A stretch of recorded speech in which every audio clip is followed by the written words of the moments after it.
Being hurt by a church is very real.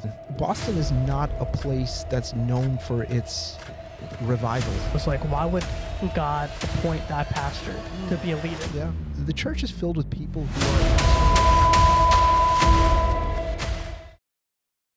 What's up, guys? Welcome back to another episode of the Lost and Found Podcast. This is episode 14. We are super excited to share this one with you guys, and we have a lot of stuff planned. One thing that you might notice is that we're not in our usual setup in the Lambert's basement. Instead, we are north of Boston, about 30 minutes north of Boston, up in Massachusetts. And the reason for that is because we have a very special guest with us here today. We have Pastor Justin Joseph come up here. Let's go. Pastor Justin. It's the first time anyone's ever been excited to talk to me. So thank you. Thank you. No, we'll fix that. Invite us back next Sunday. We'll fix that. Yeah. But yeah, super special guest here, and we're super excited to share some discussion, have some conversations with you. If you guys are not familiar with Pastor Justin, he is a pastor up here in the Massachusetts area. Though he has been all over speaking at youth conferences, other churches, and he is a very, very gifted speaker and anointed man of God, on top of also being a professor of communications at Boston University. So we'll definitely be diving into some conversations about your experience in the corporate environment and academia. But before we get into any of that, I want to kick it over to you to just share a little bit about your testimony, how you ended up in Massachusetts, as well as just what you do corporately, and then a little bit of your ministry work. Yeah, thank you guys. First of all, thank you. Welcome to Massachusetts. I'm so glad you guys are here. Thank you, Josh. Thanks for making the trip up here. No, you guys have been great. So thank you so much for taking the time to do that. As Charlie said, my name is Justin Joseph. I've been working as a professor at Boston University I've been teaching for about 17 years now. But throughout my teaching career, academic career, I've also been working in the corporate world, mostly in the world of public relations and marketing for some of the biggest names in technology and healthcare. And so been a big part of my career, a big part of my job has been teaching and working. But the truth is, it all started way simpler than all of that. I grew up in North Jersey, went to church in Queens growing up, and so much formation happened during those years. I mean, really was blessed to be raised by two incredible parents who fear God and love the Lord, my two brothers. And we really learned early on that there is something more to this faith thing than something our parents do. And I really appreciated that. They laid this really strong foundation for us. And then I think that foundation just carried on. So I came to college up in Boston, went back and forth to New York and Boston over and over again, and New York, Boston, New York, Boston, New York, Boston, over and over again. And then finally got the lesson, or got the hint. God wanted me in Boston. And so that's where we've settled now here. My wife and I, we've been married. We have two children. We've been here now for going on almost 18 years. We've been together here. And so it's truly been a blessing to be in the corporate world and be in the academic world, but also still be in ministry too, has been the greatest blessing of it all. And I'm looking forward to today's conversation, just to have an opportunity to unpack what God's been doing over the years and see where he might be taking us next. Yeah. So you said you went to New York and Boston again and again. Was it for this one career thing or college thing, or was it like just coincidences that kept on bringing you back to Boston? Yeah, go ahead. Just to add on to that, what made you get into ministry from that? Yeah, I appreciate the question, guys. For me, I can't pretend I was one of those guys that had life planned out, knew where he was going to go. I had a deeply untraditional major in college. I don't know any Indian guys who majored in communication. I know very few guys in general who work in public relations. I mean, it's just a very different career choice.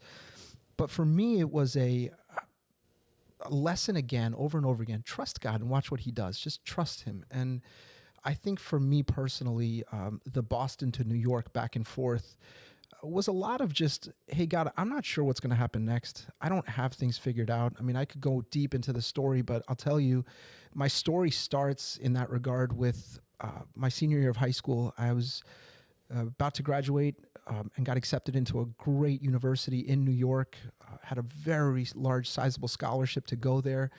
Everything was set for me. I get to stay home, go to my home church, get to life doesn't change much. And I loved that thought and loved that. And I felt like I was in control of my destiny, of my life. And so for me, that was the biggest wake up call, because just a couple of weeks before I started out my freshman year in college, I get a phone call from that university that I was accepted into, and they call and say, hey, the program we accepted you for is not going to be running anymore, that they're canceling the program. So everything I had planned was now shaken, and it was completely uncertain and unstable at that point. And I remember these prayers, these nights where I'd pray with my parents and pray by myself and just say, God, why? Why are you doing this? I mean, I thought everything was set for me. And I see now, looking back, almost 30 years later, looking back, how God was orchestrating everything beautifully. It starts with my dad and I driving up to Boston, because the one school that said they would give me my admission, so I called back every school that I just rejected, and the one school that said they would give me admission is Boston University. And so we came up here, and I remember we met with a financial aid advisor, and the person said, we're happy to give you your admission into our program, but we can't give you a single penny of financial aid because all that money's been used up at this point. And for me personally, it was a moment of, yeah, God, why would you bring me here but not let me go here? Because there's no way I could afford to come to this university.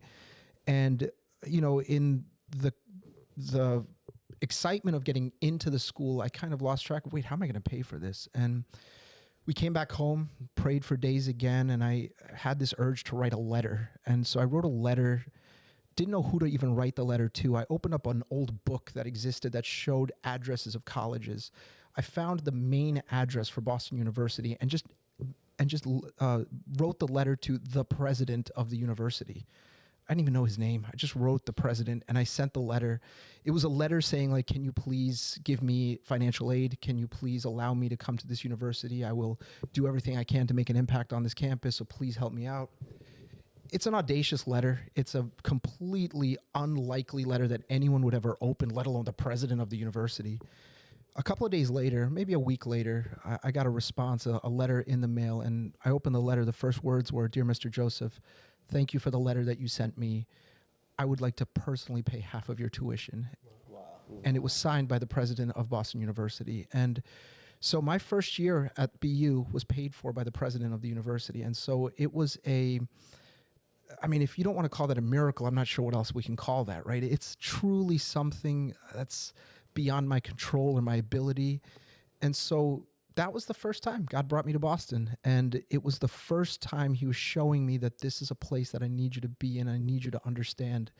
And now here I am almost 30 years later, and I've made that trip back and forth where we go and settle in New York for a little while. I came up here for grad school, then went back to New York for a while, tried to go work there for a little while. Then, of course, met my wife, and she was in medical school at the time, and she could have gone anywhere for her residency.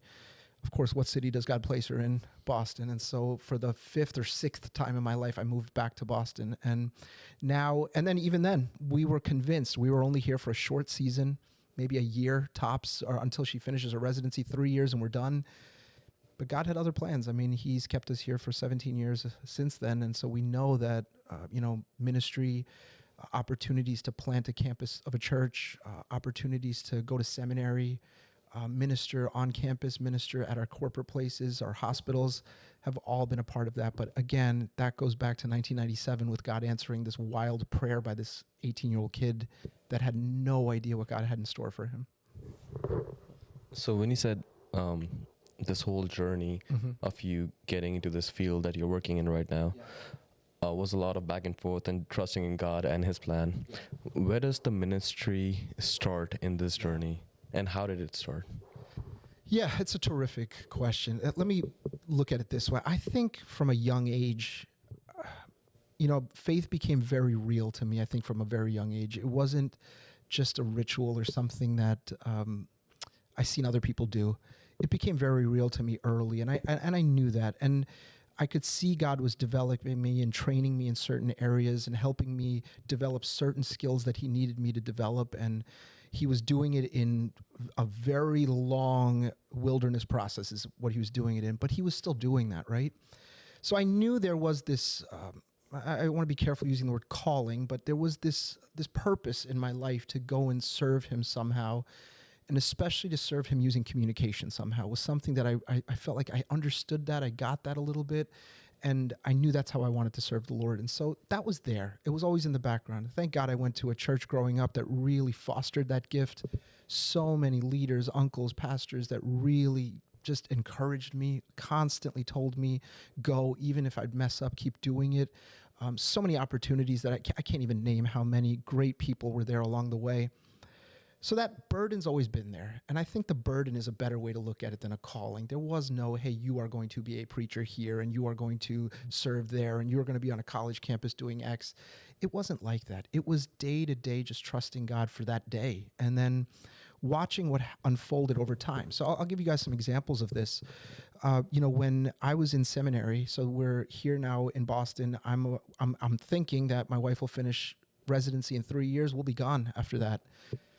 I decided to just take an Old Testament class because I had to leave my job in New York. And when I moved up here, I wasn't working at the time. So I just thought, why don't I just take a seminary class? And so I did. I took one Old Testament class.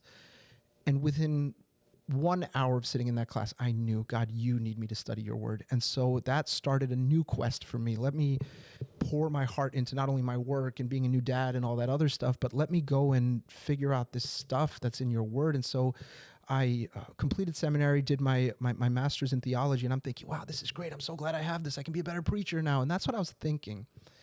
The final class I was supposed to take, I thought was supposed to be a Greek class that I was supposed to take to finish my degree.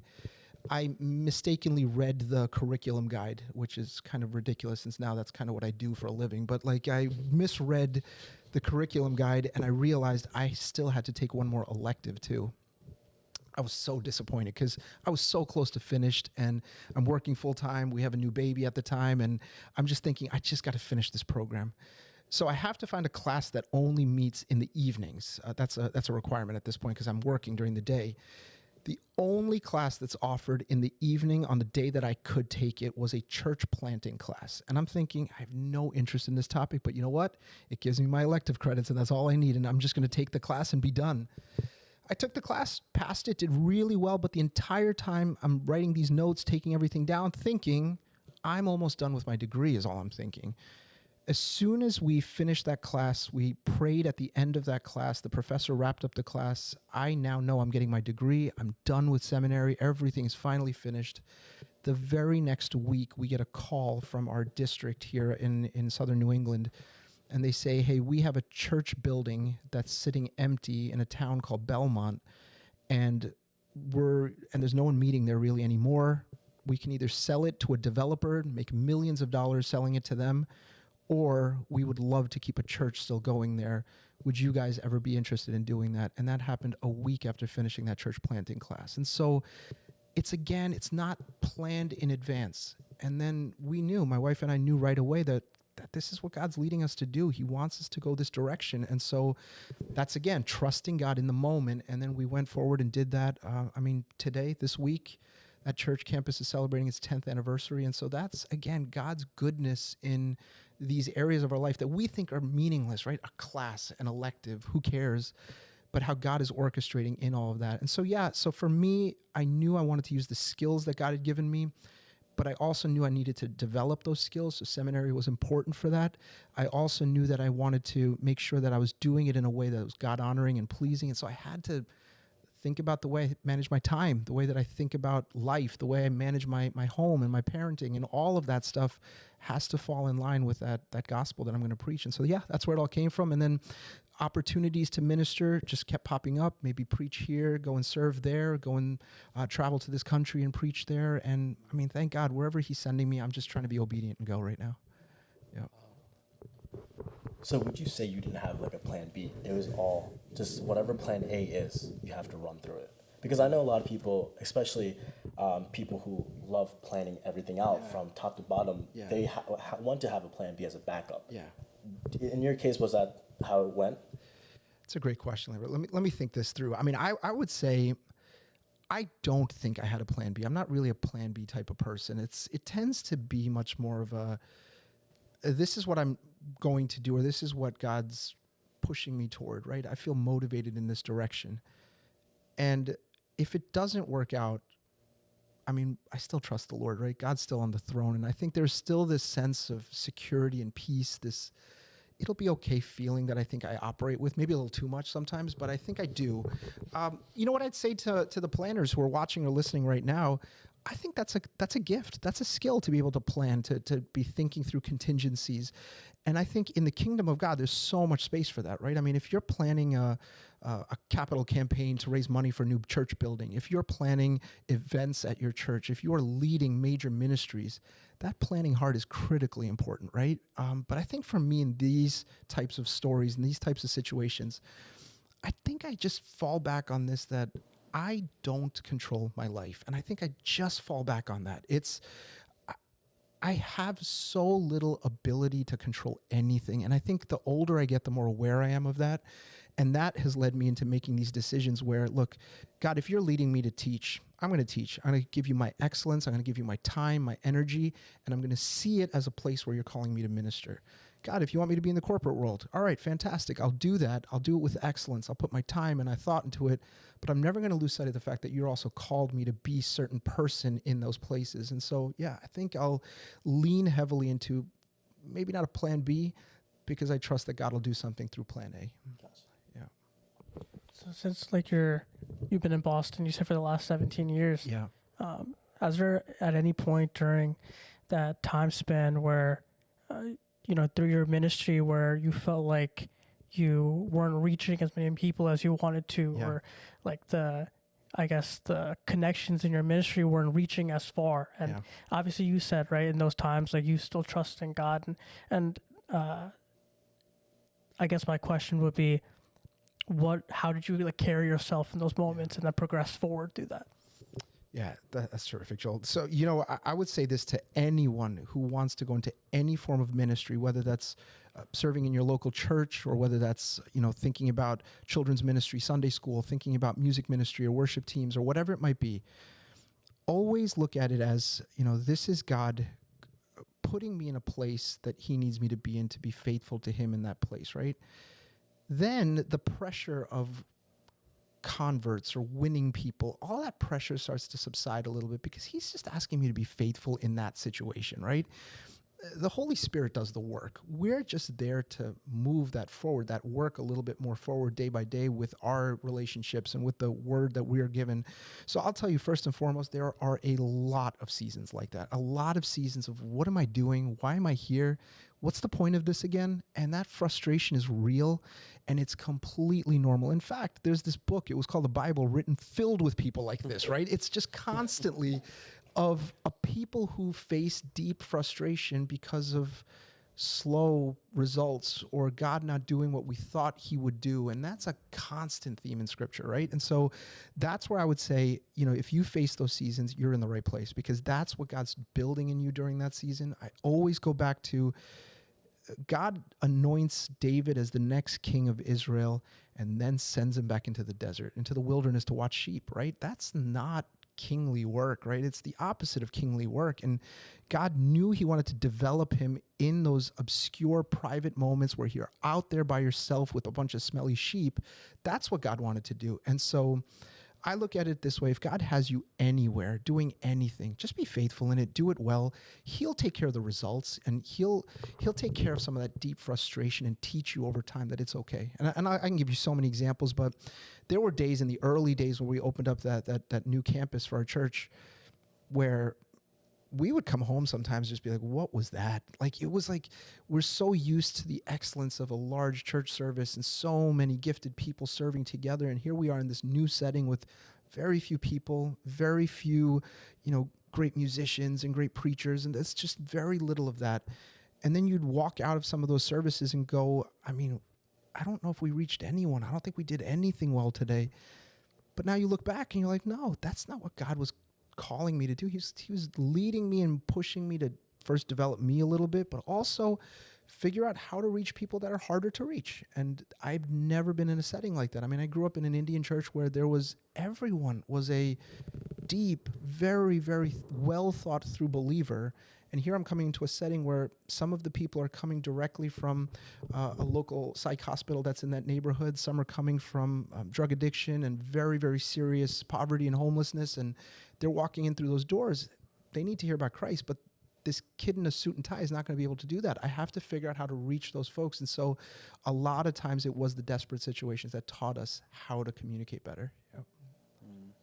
So do you feel like, coming from your communications background, and you mentioned the fact that not a lot of people, a lot of indie people or people in general have, communicate or are a communications major, have a degree in that. How would you say that being a communications major has impacted your ministry and kind of helped you navigate certain situations? Because, you are in the Boston area preaching to people who may not, be coming from a Christian background or be coming from a deep-rooted faith. So how do you feel like having that degree and having that sense of knowledge has impacted your ministry? Oh, yeah, that's a good question. I would say much of my career has been built around helping a company get its message out to whatever audience, investors, employees, customers, media, whatever it was. And that was my main part of my career through most of my career. And I think there's a lot to that goes in line with what we're doing in Christian communication and biblical communication too. The main idea here is there's an audience that needs to receive something. You, as the sender of that message, can either help them receive the message or stand in the way of them receiving that message. And so when you go through a program like a communication program, you are constantly learning that, right? Whether that's writing, whether that's communicating through earned media, through social media, through web traffic, through whatever it might be, whatever means you're using, you are trying to get people to hear and understand a message. I mean, that goes right in line with what we do on a Sunday, what we do on a Wednesday night service or a Saturday service. It's the same thing. We're trying to get a message across. So yeah, I believe this idea of seeing communication much more holistically. Now, one of the things I will always teach my class is when you are communicating to an audience, you don't start with what you know and download information to your audience. You start with what they need and then work backwards to what you're going to say, right? And so that's where you have to start. Now, I don't think I needed a degree to do that, but at the same time, having that background where communication is only as effective as the result. Now, that's the world of marketing and the world of PR. Communication is only as effective as the result, meaning if you didn't meet an objective, you failed, right? Think about it, if our new ad campaign did not generate $50 million in revenue, we failed. So there's a true pass-fail mentality in the world of corporate communication. But I think if you carry that over into spiritual communication, it's not so much pass-fail, but what it is I have to think of the end user. I have to think of the audience. And I think great communication comes from people who are obsessed with the audience, who are constantly thinking about the audience, the heart of the audience, the need of the audience, what makes the audience laugh, what makes the audience cry. It's always thinking about the audience and then working back toward what you have to say, right? God, you want me to say something from Psalm 23 to this audience? I'll start with the audience and then work backwards, but the entire time I'm immersed in Psalm 23 and what God is saying through Psalm 23. When I find where that connects with the audience, that's where the message is. And so it's a lot of that same mentality that you're bringing from the corporate world into the church too. Yeah. So speaking of audiences, what would you say are some similarities or differences between your audience on a Sunday morning and your audience on, a Monday morning meeting? Yeah. One is paying a hefty tuition. The other one isn't, probably the biggest one. I'll say the... Only tithe dollars. I know, right? Yeah. I would say I clearly there's a love for my Sunday audience that probably I can't really have for my Monday audience, right? But there is a passion for them, a love for them that I have. But I have a passion for my students on a Monday, sitting in an executive meeting on a random day. All of those, I do have a passion that I'll bring to both.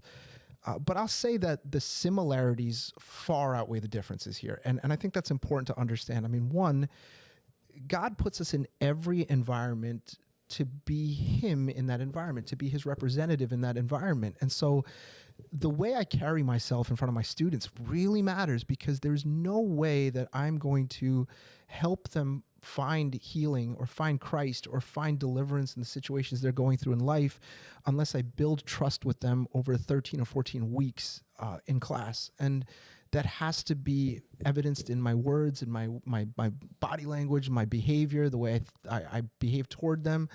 And so, yeah, there's a lot of similarities in that regard. Now, on a Sunday morning, that church that you're speaking in front of, there's a lot of that too. You have to be thinking like them. You have to be thinking about what are they going through in that moment? How can my behavior, my words lead them closer to Christ? And I think that's where I usually see the similarities there. Differences can be obviously the obvious ones. We've got my students are not usually coming with a Christian worldview, almost never. I typically every semester I'll meet maybe one or two, and if that usually it's zero is what I'll see.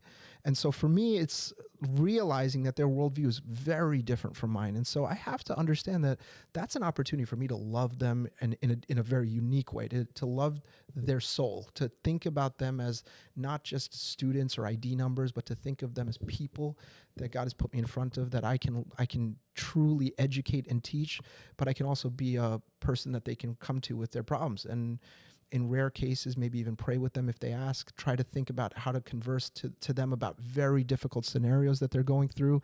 And so, yeah, there are similarities that I think far outweigh the differences.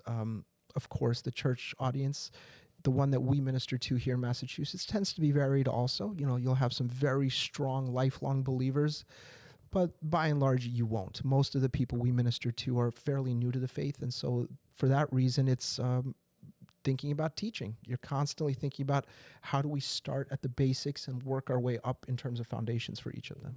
Gotcha. So you mentioned that a lot of your students, whether it might be one or two, or like you said, a lot of times zero, are coming from a Christ background.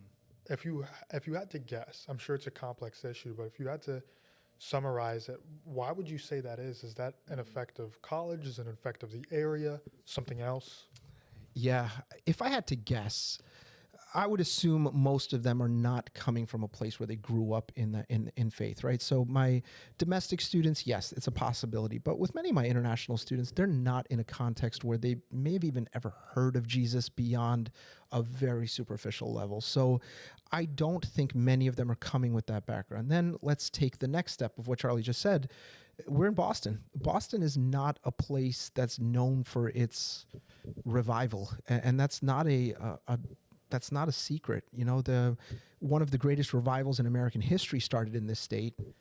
But if you ask what's the most unchurched part of the country, you're in it right now. It's New England. And if you look around, there is this culture of self-reliance, and it comes with Harvard and MIT and BU and Northeastern and all these great schools in one location. Some of the top engineering firms and healthcare firms and pharma firms are all in the same location. Something happens when you've got all of that excellence in one place. We did it. That's what we start to assume, that we are the source of that excellence, and that we don't need God. Why would we ever need God if we have all of this money and all of this success in our businesses, and our hospital systems are so successful? Why would we need God? And so that mindset leaks into everyone in this area. And I think it's an easy thing to just soak up and become obsessed with yourself and think that we figure all of it out by ourselves, right? And so I would say when I look at my students, I see that a lot. I see that they are pretty convinced that they are the masters of their destiny. They figure it out themselves. Excellence comes from my hard work and my studying and me getting a degree. And I'm standing in front of them here at my age now, looking at them going, oh, little do you know that none of that will lead you to this happiness that you think you're going to find with all of that stuff. And I just pray you figure that out earlier than later. And so, yeah, I think that's a big part of it. It's the area we live in. I think the colleges themselves foster that too. I have not been in a university environment yet where, and I'm sure they exist, where all worldviews are considered. There's always a worldview here that's considered, meaning you have to think like us, operate like us. There is no God in this equation. It's us, it's our excellence, it's our engineering, it's our thoughts. So I feel like that college fosters that a lot, right? So college makes you believe that that you're in control, and then you take professors and classmates who are going to completely argue the opposite end of the spectrum that we might believe in. yeah, it's a recipe for very, very little in terms of a faith foundation for most students. When you mentioned that this is kind of like the environment in Boston right now, what are some of the challenges that you face raising a family in this environment? Yeah. Especially coming from like a Malayali church where everyone's super involved, like very religious. Yeah. They like grow up in a church setting where everyone is involved, like kids their age are also involved. Like, what are the challenges that you have faced so far? It's a huge question, Jaron. I'll say this. I was blessed by that upbringing, right? So I received so much from that upbringing where not only were you surrounded by this wonderful church family and all of these uncles and aunties and friends who are praying with you, praying for you, think the same as you, which is so rewarding and fulfilling to have that. When you step away from it, you realize what the gap is when you don't have that anymore. And for us, it's another level because we have no family here either. So for us, my wife and I, we knew pretty early on that this is going to be us having to figure out how to raise two children in an environment where no one around them believes what they believe. Very few people. Except in church, the rest of their lives, school and all their activities and sports they play, they're not surrounded by people who think like them or who will prioritize the things that they prioritize. So for us, it's been a prayerful thing, I think, a lot. It's been something that we've tried to be very intentional about, very deliberate about the way we parent and raise our children, knowing that we may not have the same community we have, but God has given us an incredible community here. The families that we spend the most time with, the close ones we have in our churches, those families mean everything to us because we're raising our children together, we're doing life together, and that's so important to us. Without it, I don't know how we would stay here. This is going back 15 years ago when we were figuring out should we leave. I don't think we would stay unless we had that community. So that's important. Now, beyond that, though, and I always hesitate to answer parenting questions because I'm always like, ask me in 20 years and I'll tell you if it worked out or not, right? Because I don't know. But I'll tell you this, with our kids, and thank God for them, God's really blessed us with two incredible sons. But one of the things that I've seen in their hearts is that they have a heart to honor God in their lives, which that came pretty early, which I'm so grateful for. I can't say we did it or anything like that, but there is this place in them that really does desire that. And so now it's our job to foster that. Now, what does that mean? That means intentional conversation is what that means. And I think that's something that sometimes parents shy away from. It can be awkward. It can be weird. Their parents didn't have those conversations with them. So that's a very tough thing for some people. We've had to almost flip that and say, look, we don't have a church community that looks like you and thinks exactly like you, and it's going to be a little bit different here. So because of that, we're going to have some very intentional conversations in this home. And so I think it goes back to the book of Deuteronomy. If you think about God giving the law and giving his promises and blessings to Moses, who had to pass it on to the people, there's these very specific phrases that you see in those verses, right? He'll say, here is my word, here's my promise. If you do it, you will be blessed, and here's how I'll bless you. If you don't do it, here's what's going to happen to you as well. But then he uses these very specific phrases. Impress them on your children, right? Think about the word impress them. That's making an impression, right? That's something that it's consistent over time and pressure being put down onto that surface for that impression to be made. So I look at it as we have to make a regular, daily, consistent impression on our children. So I'll tell you, and I think every parent who ever watches your show will say the same thing, that children watch their parents. They watch them. They observe them. They observe their lifestyle. They observe the things that they prioritize. And if those priorities are in line with Scripture, they'll realize there's some benefit to it. And so they'll go in that direction. And I think in addition to that, Moses says, or in Deuteronomy, God says, not only impress them on your children, he says, tie them around your hands and your head. He says, talk about them when you're at home and when you're on the road. Now, I always read that as, conversations you have around the dinner table when you're hanging out together. Those are face-to-face conversations. Those can be about, how was your day? What did you learn today? Those types of conversations. But it also says talk about them when you're on the road. Those are side-by-side conversations where you're both looking forward.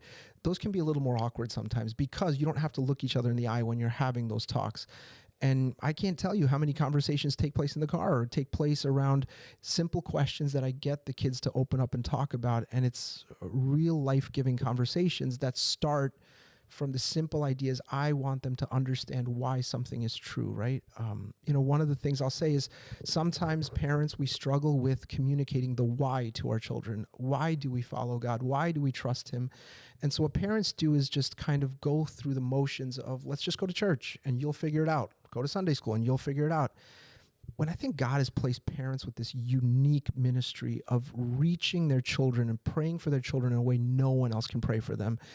No one will hurt for you and whose heart will break for you like your parents will. No one will. And I know not every kid has the same type of parents, so I want to be careful in saying that. But in general, in a Christian setting, your parents will pray for you in a way that no one else can ever pray for you. And so that is tremendously important for the ministry of parenting. It's tremendously important. And so I would say when I know I'm going to send my kids out to school, when I'm going to send them to their sports leagues and their teams, and I regularly invite their friends over here because I want to meet them, I want to know them, I want to know their families. And so that's intentional, very intentional. You can't just hope and pray, right? I can't hand them a cell phone and just be like, go ahead, have fun. It can't be like that. There's got to be rules around it. And it's the same way with all of parenting. It's deeply intentional for the young man that they're going to become and then the older man that they will one day become. And that's constantly in my mind. I mean, I never thought I would be thinking about this constantly, but I think about it all the time. I'm always thinking about if he fails a test, how will I talk to him so that he'll understand the big picture? If he struggles in a subject, if he misses a fly ball in the outfield, how will I talk to him so that he understands the bigger picture of God's purpose in his life? And, the more we do that, I think the better we are with our children. And so it's very intentional.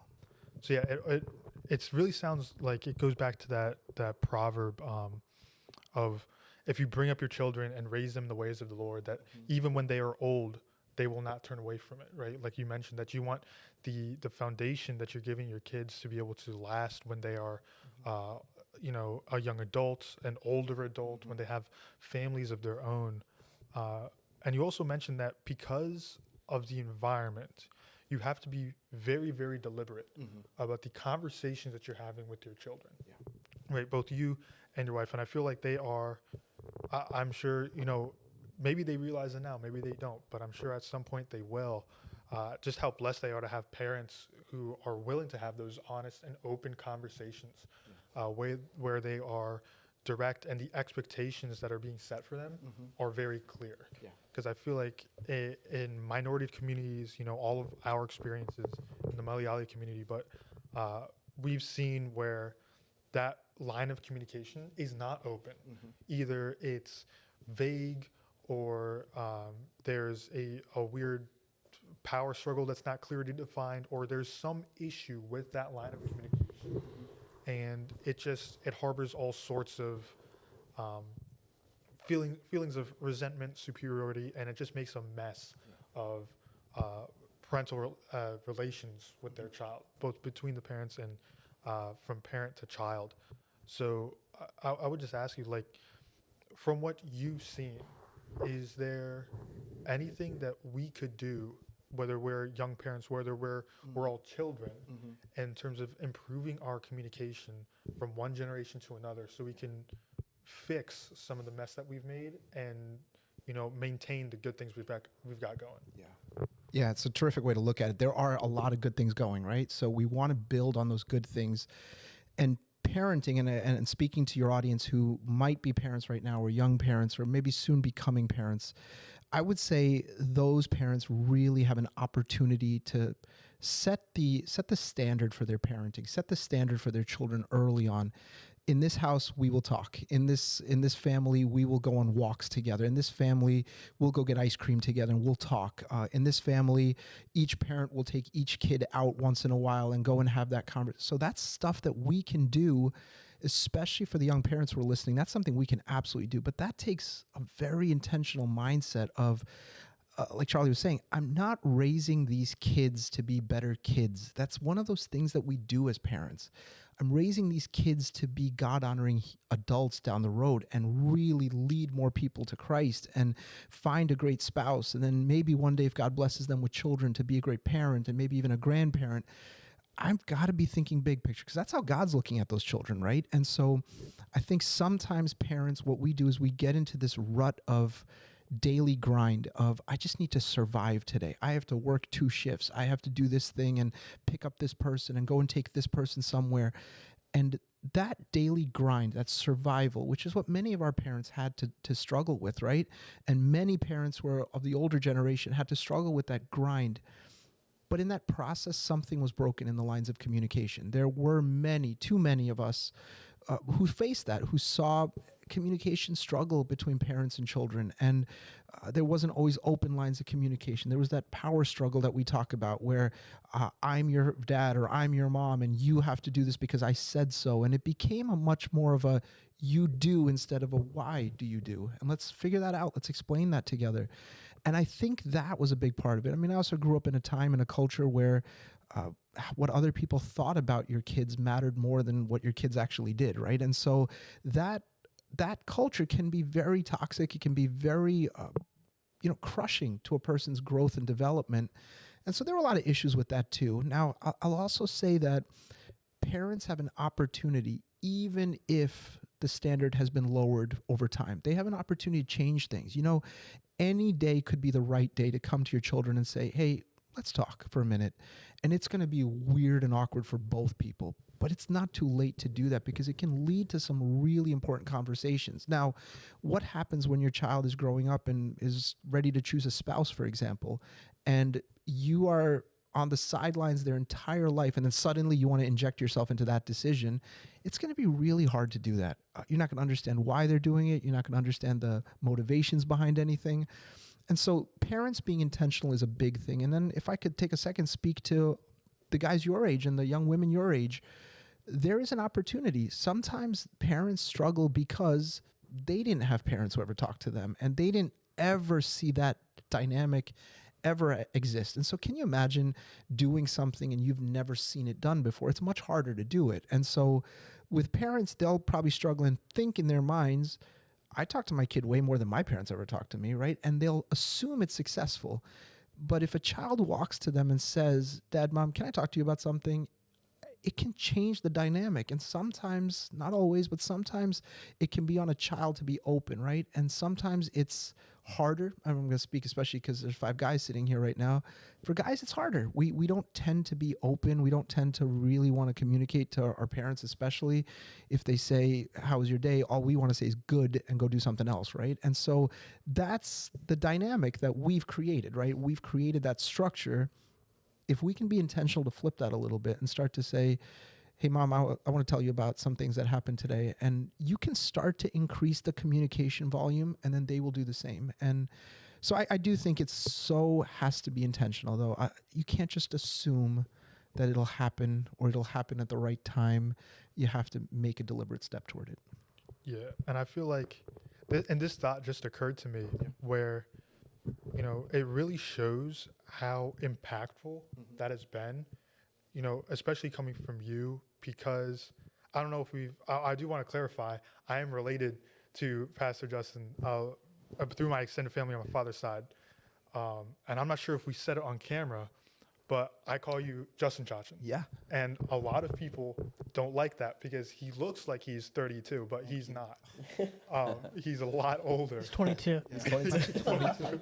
Yeah, he graduated last year. But I was a child prodigy. And but I know a lot of people, and growing up, I would always be like, oh, it's Justin Chachin, it's Justin Chachin coming to this. And people would be like, oh, no, call him uncle. Because of your age.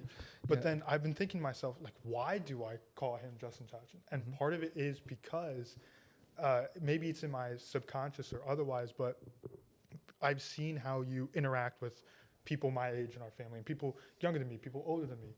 I've seen how you've talked and interacted with me personally, even when I was like really little. When I was 8, 9, 10 years old, I didn't know a thing in the world. I still didn't know anything, but when I didn't have a clue, and you still had that open line of communication, which I feel like is very unique from someone your age to someone our age. And that's when it starts to become, okay, like I'll think of him more as like a Chachin, more of an older brother, an older cousin, right? Even though that's not necessarily your blood relation, but that's kind of like the vibe that we get and the comfortability that we have, you know, talking to you. And I feel like that's super unique. Yeah, I appreciate that, Charlie. You know, and yes, Charlie's grandmother and my mom are sisters, so that's really important too. One of the things I'll say is I hope what's really coming through in all of this is God put me in a place where he wanted me to impact college age students, right? So I've been out of college for a very long time, but I'll tell you that heart for younger people, when I say younger, I mean you guys, I mean folks in their 20s and their early 30s, God's given me a heart for that because those are the biggest decision-making years of a person's life. I mean, the decisions after this phase, they're still major, but they're very different versus decisions around college majors and colleges and career choice and marriage and all of those types of decisions that are typically made in that time frame.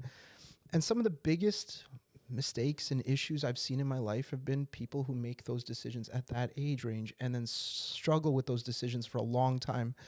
And so I hope, now my deepest desire is that I will still be relevant and cool to young people in who knows how much longer. It's a real, I'm on the cusp here of losing that very soon. And so I want to make sure that line's always open to me because I feel like the ability to listen to college students, the ability to be around college or people in their 20s is very, very life-giving to me because I can understand, I can hear what they're saying when they're not fully saying it. So for me, that's really important. And I know that's not by chance that God put me on a campus, especially to listen to people's problems almost all day. And I think that's been a huge blessing in my life too. So so open lines of communication, really important. But I would say, forget me for a second. Let's look at everyone else, all of us, plus the people who are listening and watching right now. There are people in our lives that we can open up lines of communication with just a little intentionality, with just a little bit of deliberate texting, a little bit of a deliberate open phone conversation where you maybe meet up with that person and say, look, I just want to pray with you. I just want to spend some time with you. I just wanted to let you know how much I appreciate you. There's an old habit of letter writing and card writing that very few people still use, but how powerful those written words can sometimes be. You share it with someone. That's how you open lines of communication. And by the way, scripture tells us that's how you lead people to Christ too in many cases. And so that's where I want us to all be more intentional about communication and forget me and college students. I think it's much more about every one of us have people in our lives that we can do that with: work, school, family, anywhere. Yeah, Josh. I think like one thing that kind of stood out to me about what you were saying is like this age range, you know, when you're in your 20s or your early 30s, like you're making decisions that impact you for the rest of your life, and you make really big decisions, and I think a big part of that is because your parents kind of have less control in a sense about like what you're doing in your life. Like you're kind of getting older, you know, you're more financially responsible, you know, you're kind of just, I guess, taking charge of your life, you know. And I've seen a lot of people in that age group leave Christianity. And, you know, whether it's because of a lack of communication with their parents or lack of communication with the church, with elders, lack of leadership. And there's so many people that I've seen in those situations be hurt by the church. And I'm just curious to get your thoughts on what do you think for people that have been hurt by the church for a variety of reasons, who may have left Christianity at that point. What would you say is the best way to serve those people? Yeah, terrific question. So being hurt by a church is very real, and it's real because a church is filled with people, and people hurt each other. It's a common thing that you'll often see in workplaces, in academic environments, but really real in church because it's the one place where we're in fellowship with each other, with people that we don't necessarily have to be in fellowship with. But yet God calls us to do this together with others. You know, I'd say when it comes to someone who's hurting because of the church, I think there's only one healing cure for that, and that is to point them to the Christ who established the church, right? And so you look beyond the people who are hurting you and see Christ in the center of that and see why did he still desire for us to be together in that community. He still wanted that, right? We could have easily had a faith that was solo. Everyone practices it solo, does it solo, and remember, Jesus lives in my heart, so as long as he's there, I'd be okay. But that's not the way Christ talks about the future after his resurrection. He says that I want you coming together. I want you to meet together in homes, and I want you to give of yourself to other people. Why? Because it's an opportunity to serve others, which you don't get when you're solo, and it's an opportunity to be served, which is just as important, and you can't do that when you're solo. And so this is where the church is so deeply important. Now, that being said, the church is filled with people who are also hurting, right? And hurting people hurt people. It's just that simple, right? It's this, when you're a hurting person, maybe you're missing something in your own life, or you were denied something in your own upbringing. And so you're going to decide to, you know what, I'm going to speak out against that person. I'm going to go and make sure that I create this event and leave out this person. I'm going to focus so much on what's happening on the stage and then cause a fight because of that, an argument. Those are people who are hurting in some way, but they're not showing it. Sometimes they're not recognizing it often. And so how do we serve those people? I mean, this is the hardest part of being in ministry, right? It's the hardest part of being in a church, is looking out for someone who's not doing the right thing is a very difficult thing to do. So when we're hurt by the church, or when you know someone who's hurt by the church or hurt by people like that, I think it's important to communicate. Again, let's go back to that. Open those lines of communication, speak directly to them, listen to them, building up good habits of listening, asking good questions to get that listening going.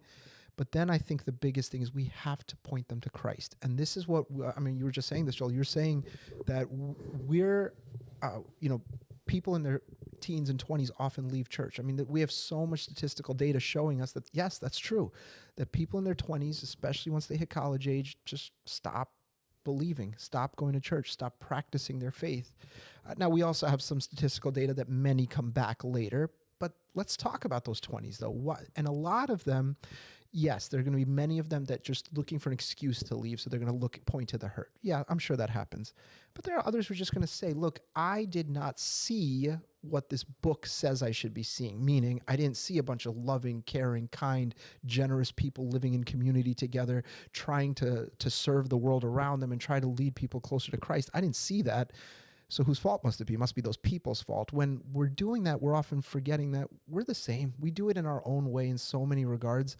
But when that happens, I think the biggest thing we can do is pull away from that focus on the hurting people, on the people who are hurting you, and focus more on the Christ who still wants you to be in that community, or figure out your place in that community. Or if it's another community, but he doesn't want a solo, though, because the enemy does some of his best work when we're isolated, and that's what he wants. And so, what I would say to someone who might be listening to the show right now and saying, look, the church has hurt me a lot, I would say, yes, you're right that the church has hurt you a lot.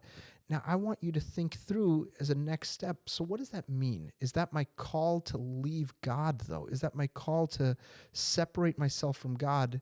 Or is that a call to either rectify the situation at the church or go to a community that does serve God in the way that you need them to, right? And so that's what I would say. Don't let a person be an obstacle from your faith directly in God, meaning don't let them take you away from what God wants to do in your life. I hope that answers that question, yeah. I don't know, because I feel like this is like a really like important topic. Yeah. And there's been, I feel like a lot of things, like a lot of people have come up to me and kind of asked me this question. Yeah. Because I have a lot of like friends in my life that are not in the Christian faith, and like they may like, for example, I have this one person that I know, and she is like relatively new to the faith, and she went to a local church, and she was going there for a bit of time, and then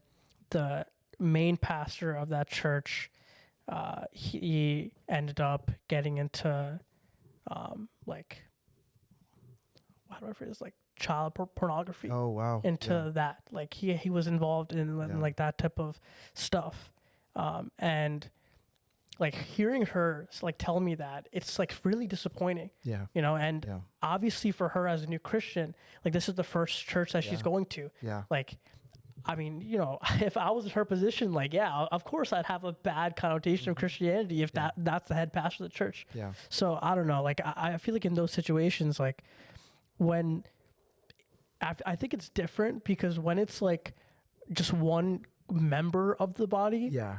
and another member of the body, Yeah. like, and one person gets hurt by that, it's different. But when it's like it's like a pastor of the church, like, Yeah. like questions can kind of be formed. Like I know one question that she had for me was like, why would God appoint that pastor to be a leader? Yeah.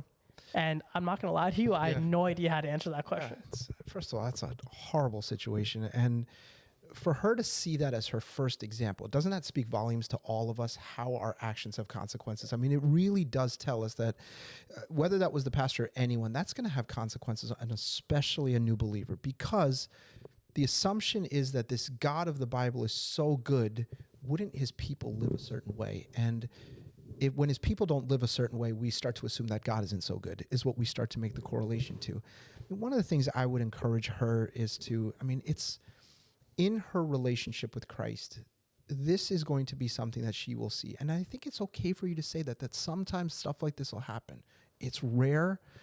Thankfully, it's rare, but at the same time, it happens. And there's going to be either a scandal, a fall from grace, someone who does something terrible, and it's going to rock our faith because we expected more from that person. Now, the truth is, all have sinned and fallen short of the glory of God. There is no pastor, priest, leader, anyone who's ever passed some sort of test in that regard.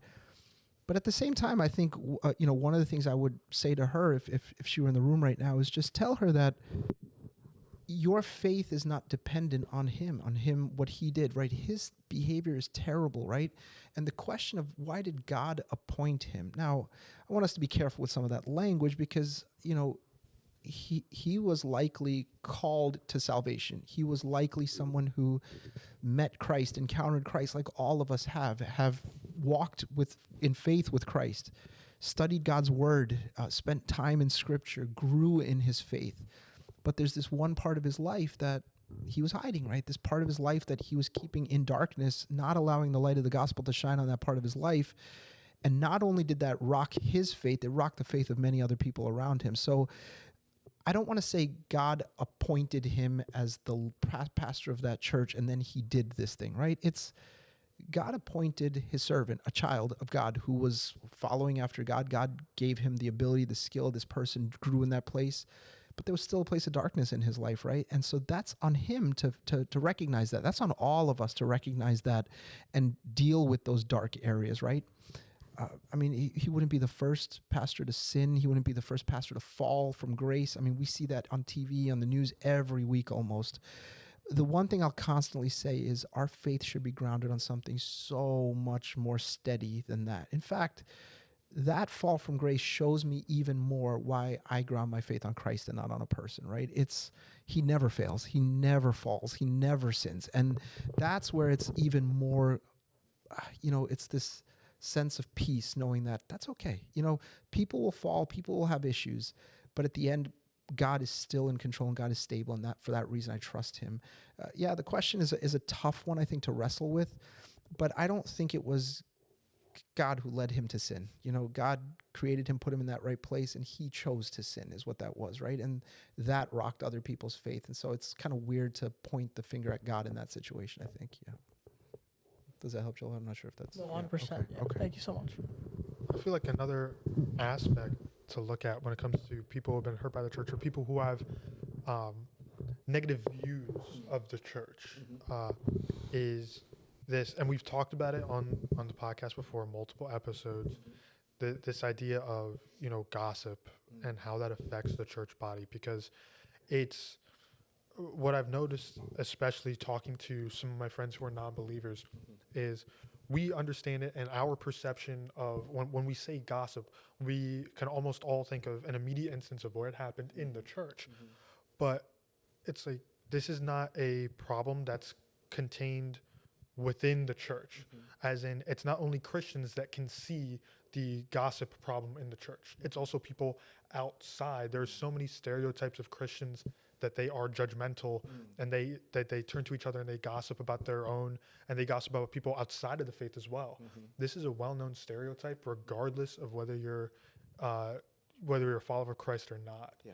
So regarding that, how can we fix what's going on? How can we if there is a gossip train coming through the church, what are some ways that we can try to remedy that?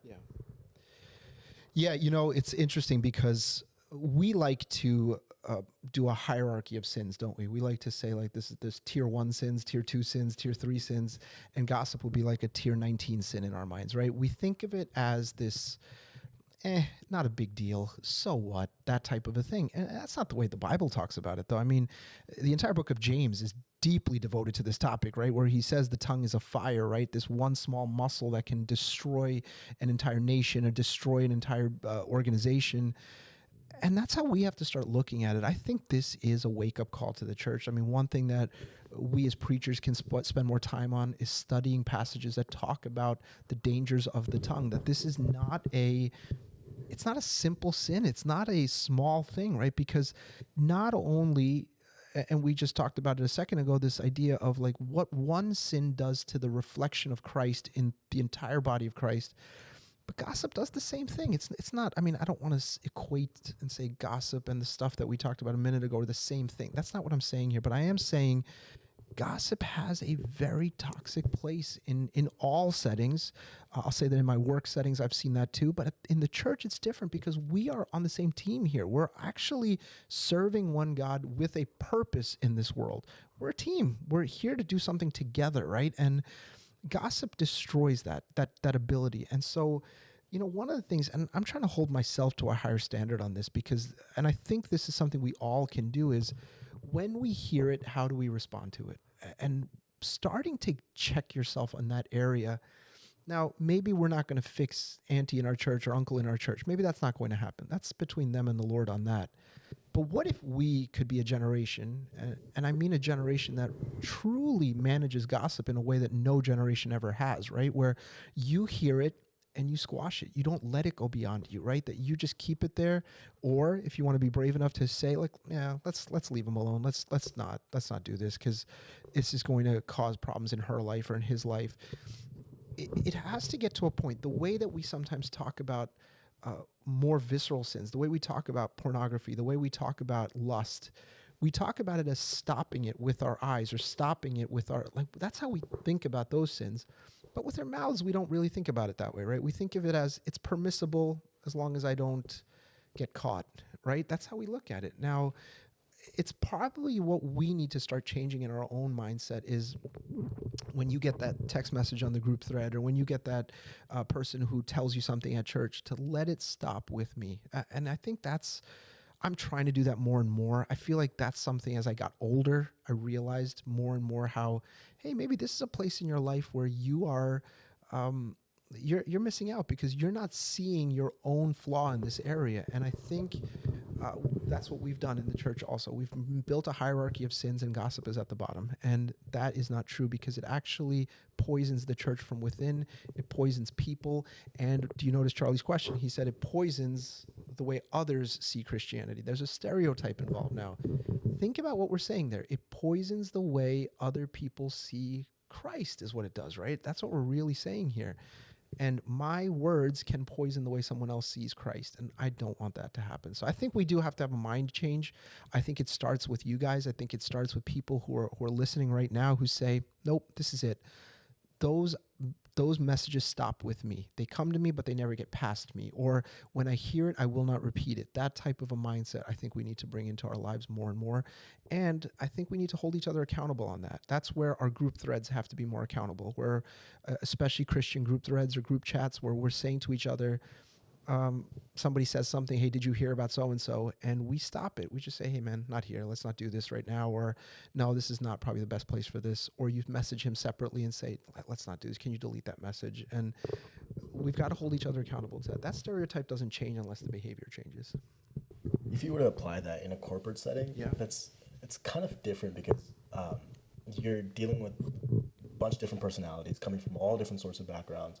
And as you said, it's secular religions that are coming and all sorts of things coming together. And a lot of people in a corporate setting, gossip thrives. You know, it's where it starts, and people want to get information about another person and just use that to backstab someone or use it as leverage. Like, being as a Christian in a corporate environment, what are the fruits that we should bear in those types of environments? Oh, I love that question. I love the question because you're thinking about your work environment as a place to bear fruit, right? That's not how most of us go to work, though. We go to work as in, this is a place where I can thrive, I can make more money, I can have a better position or a title, and that's how we see it. And we separate the God in us from the place where we're going to work. We separate that. And so I think one of the first things we should be thinking about is, how do I behave when I'm at work? Is it fruit-bearing behavior? What do I say when I'm at work? How do I talk when I'm at work? What are the differences between the way I talk at work and the way I talk at church? Like, what are the differences there? And start to inventory those differences and notice, what are the triggers for that? Are there certain people that I talk a different way to in front of? Am I really trying to impress this certain group that I would be willing to compromise who I am to impress that group of people?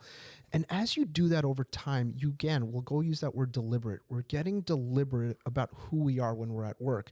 Why? Because this is a place to bear fruit, right? It's not only what we say and what we do, but we have no testimony unless our lives match up with what we will one day say. Now, can you imagine a coworker of yours comes to you and says, I heard you're a Christian. Would you pray for me about something that's going on right now? How awesome would that feel if a coworker did that, right? But imagine that same coworker watching you live your life. Would they ever come to you and say, you know, you're a Christian, would you pray for me? They're going to say, he calls himself a Christian, but he doesn't live like it, so I'm not going to go to him for prayer, right? Like, that's the natural connotation that happens there. And so we have to set those up, right? It has to be intentional. Now, the only people who are going to ever come to me for prayer, the only people who are going to ever tell me their problems or open up about their questions on faith are the ones who trust me on those topics, right? And if I'm gossiping at work, they will never trust me on that, right? They know there is a divide, a break between who he claims to be and who he actually is. And that crushes any chance of ministering to that person. And so fruit-bearing behavior is stopping that whenever possible, making sure it doesn't go past you, that people see you as a trustworthy source, right? I mean, I'm looking back on memories of being a manager or a boss. I constantly saw it as, yes, I need this big project done by Friday, but I saw it as, these are 6 people on my team that may never meet Christ unless I live it out for them in front of them. And I have to carry that balance every day. Yes, I need the project done, but I need to also be a great witness in their life, right? And so the way I talk to them, the way I manage them, the way I try to make sure that things got done, I have to keep Christ in my mind constantly, because of my behavior can be either the greatest influence to Christ or it can be the greatest deterrent to them ever coming to Christ. And that's a scary thought when you think about when we go to work every day. But at the same time, deeply encouraging too, right? I can stop gossiping, I can live a certain way, and I could lead potentially someone to Christ too. Yeah. I think a really important part of that too, that we have to find ourselves doing, because our work environment, unless we work full-time in ministry, more often than not is separated from ministry, right? So there's a perspective change that happens when we go into work. It's easy to approach our relationships within the church from the standpoint of, that WWJD standpoint of like, okay, is this really Christ-like what I'm doing? But when we remove ourselves from that environment and we go to the workplace, it becomes so easy to fall away from that standpoint. So I feel like, one of the things that we have to continuously do, and we've talked about this before, is we have to constantly be checking ourselves to see, is my behavior, are my words, my actions, are they in line with a representative of Christ? Like, I know just recently at work, and if you're my coworker watching this, you know exactly what I'm talking about. There was an HR situation with one of the individuals that we worked with, and before anything was even decided, everybody knew what was going on immediately. And when I say everybody, I mean, I was part of the problem too. And I seriously had to sit there and check myself and go, wait a minute, like, this is not correct. This is not good. It's like, I was just talking to this person about somebody who hasn't even clocked in, you know, and it gets so dangerous when you're in that environment, apart from people who are holding themselves accountable to the same standard. It's very easy to drop your standard. So it's like, I had to go to that person and, you know, apologize. But one of the only reasons that it ever actually occurred to me, it's not because I sat at home and I was thinking, okay, what are the Christ-like things I did today? It's because somebody else came to me, and that person, honestly, was a non-believer. He came to me and said, you know what? He said, you know, it's crazy. I've never heard you talk about anybody else like that.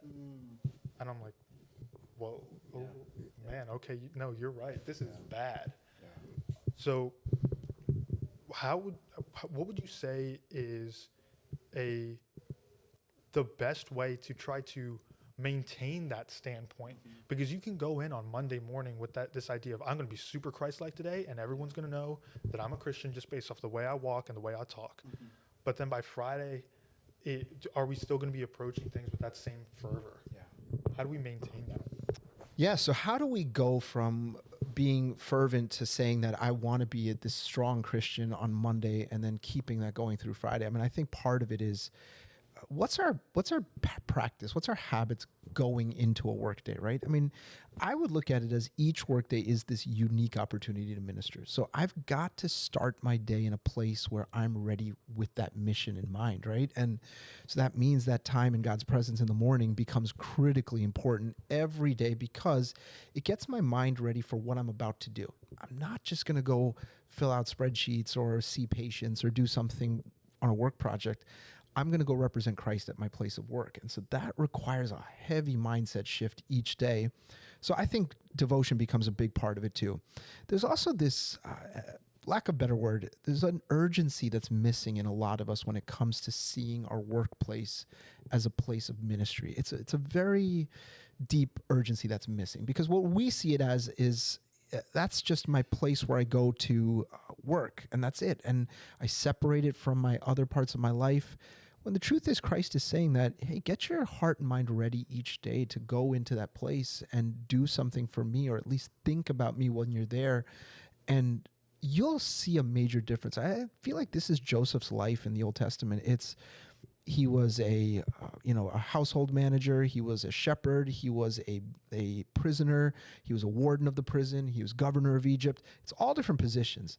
But do you notice in every single one of them, he's representing God in that position, right? So he's going with that mindset. And I want to be very clear. Joseph did not have his parents anywhere near him. He didn't have any other Christian influence or godly influence around him. And yet he went to work with that mindset that no matter what happens, I will represent God today. So I think that starts with morning devotions. I think it starts with spending time in God's presence. And then it goes to this urgency. When I pray in the morning, Lord, make me who you need me to be at that office or in that hospital, going in with that mindset. Then during the commute, reminding myself of that mindset. Maybe there's a passage of scripture I read that morning where I can repeat that in my mind over and over again, heading into the workday, walking into the office with that mindset, going into my classroom with that mindset. That changes the way I look at the entire day. And so I think that's where it starts. In a corporate setting, right, there's so many deadlines to be hit. You have the boss giving your staff or your lower people a deadline to hit, and if you don't hit it, the boss's higher ups will put pressure on them, asking them, hey, like, why didn't this get done? And in those moments, how is a boss supposed to react as a Christian? Because they're put in a tough situation. And, you know, at the end of the day, it is a job. That's their job to get the task done and delegate that. And if things are not getting done, it's kind of on the boss at the end of the day. So in those type of situations, how would you handle that kind of task? Yeah. I think being a Christian manager can sometimes be a balancing act of that very situation you're talking about, where you're trying to think about, what do we need to get done? When do we need to get it done? Why do we need to get it done? All of those things are critically important. but I can't lose sight of the people around me, right? That people still ultimately matter. And so I've got to keep that mindset while balancing this tension between projects that have to get done, knowing full well that if I'm too soft and too kind and too generous and too caring, that I might not get those projects done. But at the same time, balancing the fact that if I'm only focused on that project, am I still a trustworthy source for someone to find Christ too? Not really. And so I think that balance is critically important. And that's why I think some of the best managers I've ever worked for personally, they, despite the project, saw the person, and they saw through the project to see the person at certain points. So is there a person who needs more training, more education, more hand-holding? Then figuring out how to get them to that next level. Is there a person who needs more direct instructions? Then figuring that out. And this is where I go back to that communication idea we talked about earlier. Know your audience and work with your audience in the right way. And I think a great Christian manager, a follower of Christ who manages people, is constantly thinking about, how do I develop my team? How do I train my team? How do I educate my team? How do I get them to find their success and grow in their positions and their roles? I'm thinking about those things constantly, but I'm also thinking, what am I doing in my behavior that could be a deterrent to them finding Christ or getting closer to him? Is there something in my attitude that's not helping them see the Christ in me? And so I think I have to be so deliberately aware of that constantly. So if you do have a boss if you are a boss and you're a Christian watching this right now, I would say really carefully think about being deliberate in your interactions with people. In fact, before you have a tough meeting, write down what you might want to say. Maybe think through your talking points before you get to that meeting. Think through, all right, how am I going to phrase this so that it doesn't come across offensive, so it doesn't come across as hurtful? Think through those things really carefully. And then if you are an employee today, maybe you're not a manager today, you're early in your career, I would encourage you to think about, what's the type of manager I want to be one day? Is that type of manager someone who scratches and claws and is cutthroat to get to the top of the corporate ladder? Or is it someone who is humble, someone who's a servant leader, someone who's constantly thinking about his teammates or her teammates and then growing in that way? And I think if you develop that as an employee, it naturally carries over to management. And I don't think you'll lose it necessarily when you become a manager. You just want to live it out even more. I mean, if you guys think about your best bosses, I'm almost sure there was something in them where they were willing to lay down. And so Jesus talks about laying down your life. Now they're laying down something of themselves to make you better, right? So they're laying down their pride, laying down their status, laying down their anger. They're laying down their frustration to make you better. And I think if you embody that, I think people see naturally that, where did that come from? Servant leadership? That sounds like Jesus to me. And so I think that's where that goes. I feel personally, I've been blessed with really great coworkers. I'm working for a really small family-owned firm. So I haven't really experienced that. But one of my friends actually recently told me about his job. And his manager was kind of jealous that the manager's manager loves my friend, and he really likes him working in the company. But my friend's direct manager hated that because, he might have wanted a promotion or he wanted to look good, but the main boss actually likes my friend. So that even jealousy, developing that jealousy and everything, like my friend being a new grad coming into that job, he wants to make friends with the manager. Obviously he wants to make a good connection, make a good impression, but I feel like that jealousy is kind of holding the manager back. Yeah, that's a tricky situation, because you have to navigate multiple personalities while knowing that you're the lowest person in those personalities, right? Meaning from a hierarchy perspective. One of the things I would say is if your friend is in a situation where the direct manager is kind of looking down on this person as a threat, maybe to their growth or whatever it might be, one route is to have the direct conversation, but that can be a very difficult conversation because you basically have to expose someone else's vulnerability and their weakness. I would encourage, wherever possible, and might not be possible, but wherever possible, if there's an opportunity for your friend to make the direct manager look good in front of the manager's manager, that could be a real opportunity to show that I'm not a threat to you. We're on the same team here, and I'm going to make sure that you get your accolades whenever necessary. It'll actually make the manager's manager probably look down on that your friend in a more positive way too. Like, look, this person was directly involved, but gave the credit to his manager. I think that could be a good way to look at it. Now, I don't know all the intricacies of the relationship, but I would say that could be one way to do it. I think when we're trying to model Christ-like behavior in that setting, knowing that there's someone's jealousy might stand in the way of me growing or me getting better, I want to be like, God will promote us. God will raise us. Wherever he needs us to be, he'll give us those opportunities. I think the first thing our priority should be is, how do I make sure these people trust me and see me as a trusted resource that could lead them to Christ one day? And that's where I want to be so careful not to maybe even go to the manager's manager and be like, I think my manager's really jealous of me, or not to go and try to cause more problem in that situation, or go tell 25 other people about my manager's direct jealousy. I've often said this to my students. One of the most influential people in your life is going to be your direct manager. And that's for most of the rest of your life, that's going to be the case. They have an impact on how great your day could be or how awful your day can be.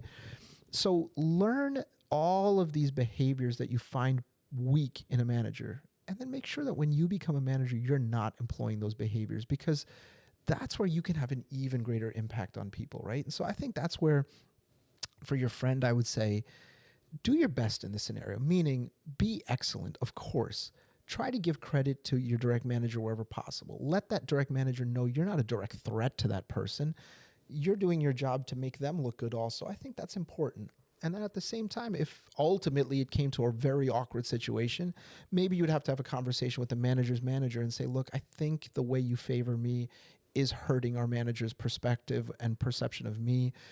It's causing some sort of a rift in our team dynamic, and I hope we can fix that. Or if there's a one-to-one with your direct manager, maybe you say that, look, I just want to make sure you know I love working for you. I love the way that you do blank, blank, and blank, and the fact that you're always teaching with blank, blank, and blank.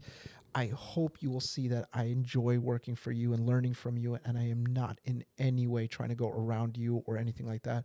It could be a direct conversation, but sometimes it takes one simple moment of giving that person praise in front of someone higher that suddenly changes the dynamic. Yeah, no, what you said about talking to your higher up and making sure like you pursue excellence, so that in a point where they can trust you in all the work that they do and all the work that they give you, that's a great way to kind of build that trust within the firm. I guess our last question to you would be, if you could give one message to the next generation of church leaders, what would it be? Oh, wow. So much advice to give, but I'll tell you this. I would say, especially to church leaders who are listening or watching today, don't take your eyes off Christ. It's so easy in the world that we live in, where everything is about, who's on stage or who's doing what at what time and who gets to do something. And the focus is slowly but surely goes away from Jesus. And the one thing a church leader can't allow is for that to happen. So how do we do that? It sounds very vague and generic in terms of advice, but it's very specific if you think about it. I cannot do anything without my eyes on Christ. So I would say that for myself. I can't preach without my eyes on Christ. I can't talk about him unless I'm looking at him, right? In the same way, I think that goes for all of ministry. My morning, my afternoon, my night has to be built around Christ. My calendar has to be built around Christ. I keep my eyes on him means I'm constantly in thought with him, in relationship with him, in communion with him. It has to be everything. I'll tell you that the older I get, the more I realize that skill can only take you so far. Gifts can only take you so far. But a deep devotion to Christ will take you all the way, right? It's so important. And so what I would encourage every church leader, first and foremost, is, what is God doing in your obscurity is the deepest question. What is he doing when no one's watching, when no one's looking? Because if he's developing you in those obscure moments, he's going to do things that no one could have ever imagined in your life. And so value the isolated, obscure, quiet moments. Value them, because that's where God does his best work. He did it in David's life. He did it in Moses' life. He put them in these quiet scenarios that no one else is around him. And then he developed them. He developed them in secret. He developed them with things that we might not think about as development, right? He put David in the wilderness and quiet time with a bunch of sheep in the middle of the night.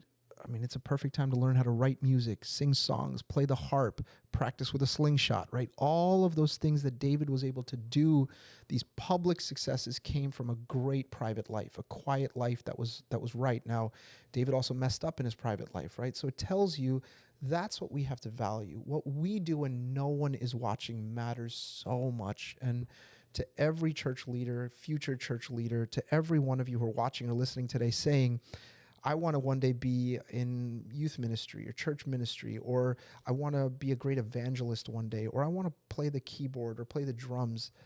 Start with your private life. Keep your eyes on him there, and then watch what happens in every other part of your life.